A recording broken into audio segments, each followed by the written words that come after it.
Top quality और consistent performance के लिए सिर्फ सिल्वर पंप नाम याद रखना। सचदेव सर हमारे साथ मौजूद हैं, पूर्व राजदूत। सचदेव सर, आपने पूरी कहानी सुनी, शहजादी के साथ जो कुछ हुआ और शब्बीर साहब का जो कुछ भी कहना है। आमतौर पर इस तरह के केसेस में दूतावास का क्या रुख होता है? मतलब एम्बेसी से लोगों को जिनके ऊपर इतने संगीन इल्जाम लग गए और सजाए मौत तक मिल गई, एम्बेसी कैसे हेल्प कर सकती है इस केस में? कम से कम पता तो चले शब्बीर साहब को, उनकी पत्नी को पता तो चले कि उनकी बेटी के साथ हुआ क्या है। ये तो बड़ी नाइंसाफी है जी।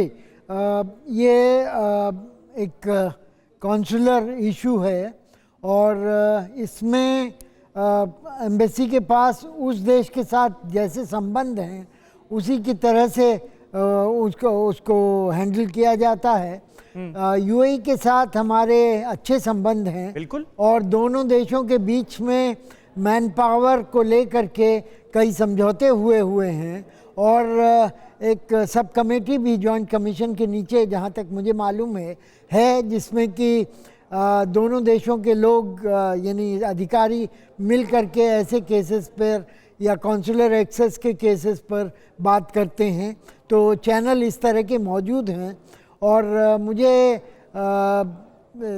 व्यक्तिगत तौर पर तो नहीं मालूम है इस केस के बारे में, लेकिन ये मैं अनुमान लगा सकता हूँ कि हमारे यूएई में जो दूतावास हैं उनके लोगों ने, उनके कॉन्सुलर ऑफिसर्स ने इस बारे में यूएई की गवर्नमेंट से बात की होगी और उनसे ये अपील की होगी कि इस केस में मानवीय तौर पर देखा जाए। सर, लेकिन मानवीय तौर पर भी क्या ये भी क्या एक प्रोसेस का हिस्सा नहीं है कि कोई परिवार से तो एटलीस्ट कांटेक्ट करता?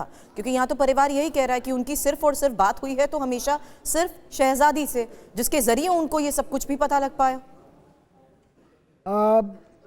इस बारे में मैं व्यक्तिगत तौर पे मेरी कोई जानकारी नहीं है, लेकिन शहजादी ने जैसा कि अपने माँ बाप को बताया है और जहाँ तक मैं समझ पाया हूँ कि दूतावास के अधिकारी उससे मिले हैं, कॉन्सुलर एक्सेस हुई है और इससे ये पता लगता है कि दूतावास ने इस बात का संज्ञान लिया है और उसके लिए कुछ कम से कम यूएई की सरकार से उन्होंने संपर्क स्थापित किया होगा और उनसे इस तरह के केस में दखल देने की उम्मीद जताई होगी।